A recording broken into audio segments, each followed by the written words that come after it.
আসসালামু আলাইকুম। আমরা আজকে স্বরবর্ণ লেখা শিখব। প্রথমে সোজা মাত্রা দিব, এরপরে গোল করে তিনের মতো দিব, নিচে দাগ দিয়ে সোজা উপরে স্বর অ। তারপর আবার মাত্রা দিব, সুন্দর করে একটা স্বর অ লিখব। এরপরে আমরা এখানে আকার দিয়ে দিব স্বর আ। এরপরে আমরা সেই সেম তিনের মতো করে একটু বাঁকা করে দিয়ে দিব ই। তারপরে লিখব দীর্ঘ ই। মাত্রাটা সুন্দর করে দিতে হবে।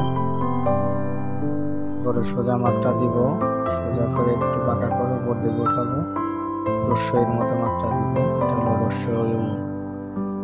আবার রস্যই লিখবো সুন্দর করে একটা, শুধু এখান থেকে একটু দাগ দিয়ে দিব।